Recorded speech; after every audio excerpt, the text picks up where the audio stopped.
बात, अब आपने जो पहला सवाल ऐसा क्रम किया, will you repeat your first question ताकि मैं जवाब दे सकूं? यस, जब से एमएसपी आया है, संभवतः 50 से 51 से आया होगा, तब से एमएसपी एडमिनिस्ट्रेटिव पार्ट है, आज तक किसी कानून का पार्ट नहीं हुआ।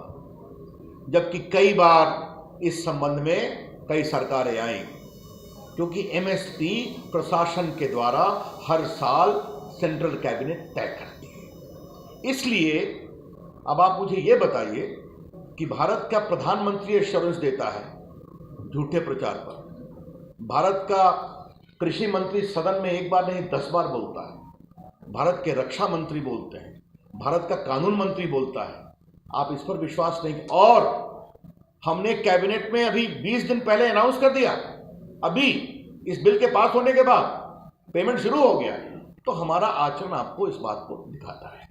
दूसरी बात, minimum support price is the minimum support price. यह कानून ये तय करता है कि मिनिमम सपोर्ट प्राइस से अगर अधिक उसको मिल रहा है तो उसको रोका क्यों जाए, ये इसका कॉन्सेप्ट है। अब जो आपने दूसरी बात बताई थी कि हमारे सहयोगियों के बारे में, हमारे उनके प्रामाणिक अंतर है, वहां कुछ पंजाब की इंटरनल पॉलिटिक्स भी होगी, मैं इस पर कुछ नहीं कहने वाला। और शिवराज जी ने योग्यता से काम किया सरकार में, लेकिन एक बात मैं जरूर कहूंगा, ये कानून सीधा नहीं बना, ये ऑर्डिनेंस होकर के आया था। 3 महीने ऑर्डिनेंस था, तब तो किसी ने विरोध नहीं किया। लोकसभा में पारित हुआ, तब तो किसी ने विरोध नहीं किया। जब राज्यसभा में फाड़ा फाड़ी हो गई, तब खुराफात शुरू हो गई।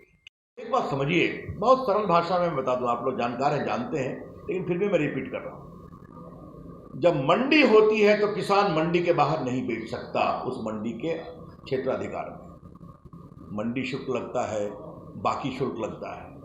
तो तुम्हें जो भी फसल है, जो दाम हमारे यहां तय होगा उसी पर बेचना पड़ेगा। जब आप कानून से उसको सीमित करते हैं तो हाजीपुर का केला पुणे भी बिक सकता है, वो मुंबई भी जा सकता है। तो आज तक हाजीपुर के केले का जो स्वाद है उसे देश में क्यों नहीं जाना चाहिए? अपनी लीची को पूरे देश में बिना किसी बाधा के क्यों नहीं जाना चाहिए? पार्टी आरजेडी और इस बिल के सारे विरोधियों का पूरा जो दृष्टिकोण है वो झूठ पर आधारित है, और जो काम उन्होंने किया था अपनी सरकार में उसको हम अच्छे प्रकार से कर रहे हैं, किसानों के हितों का समाधान करते हैं। एक वीडियो कल हमारे आईटी सेल के द्वारा दिल्ली से ट्वीट हुआ है, जिसमें 2010 में या 11 में शरद पवार एक बड़े पत्रकार शेखर गुप्ता के साथ इंटरव्यू दे रहे हैं कि किसानों के लिए क्या क्या करना चाहिए, यही सब बातें उन्होंने कही है। तो मुझे लगा कि ये सारे बैकग्राउंड आपको बता दूं कि इसका पूरा विरोध किसानों के द्वारा नहीं हो रहा है, इसका विरोध राजनीतिक स्वार्थ के लिए हो रहा है,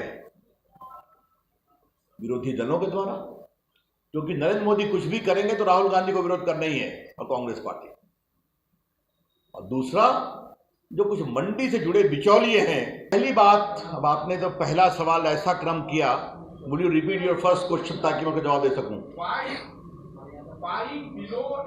यस, जब से एमएसपी आया है, संभवतः 50 से 51 से आया होगा, तब से एमएसपी एडमिनिस्ट्रेटिव पार्ट है, आज तक किसी कानून का पार्ट नहीं हुआ।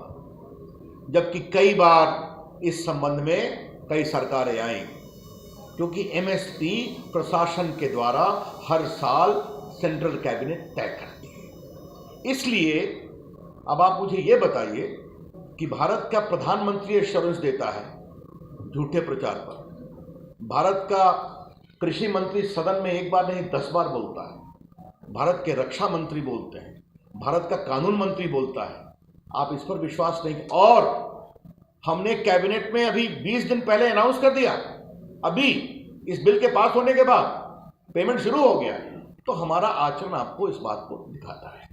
दूसरी बात, minimum support price is the minimum support price. यह कानून ये तय करता है कि मिनिमम सपोर्ट प्राइस से अगर अधिक उसको मिल रहा है तो उसको रोका क्यों जाए? ये इसका कॉन्सेप्ट है। अब जो आपने दूसरी बात बताई थी कि हमारे सहयोगियों के बारे में, हमारे उनके प्रामाणिक अंतर है। वहां कुछ पंजाब की इंटरनल पॉलिटिक्स भी होगी, मैं इस पर कुछ नहीं कहने वाला। हर्षव्रत जी ने योग्यता से काम किया सरकार में, लेकिन एक बात मैं जरूर कहूंगा, ये कानून सीधा नहीं बना, ये ऑर्डिनेंस होकर के आया था। 3 महीने ऑर्डिनेंस था, तब तो किसी ने विरोध नहीं किया। लोकसभा में पारित हुआ, तब तो किसी ने विरोध नहीं किया। जब राज्यसभा में फाड़ा फाड़ी हो गई, तब खुराफात शुरू हो गई। एक बात समझिए, बहुत सरल भाषा में बता दूं, आप लोग जानकार हैं, जानते हैं, लेकिन फिर भी मैं रिपीट कर रहा हूं। जब मंडी होती है तो किसान मंडी के बाहर नहीं बेच सकता, उस मंडी के क्षेत्राधिकार में मंडी शुल्क लगता है, बाकी शुल्क लगता है। तो तुम्हें जो भी फसल है, जो दाम हमारे यहां तय होगा उसी पर बेचना पड़ेगा। जब आप कानून से उसको सीमित करते हैं तो हाजीपुर का केला पुणे भी बिक सकता है, वो मुंबई भी जा सकता है। तो आज तक हाजीपुर के केले का जो स्वाद है उसे देश में क्यों नहीं जाना चाहिए? अपनी लीची को पूरे देश में बिना किसी बाधा के क्यों नहीं जाना चाहिए?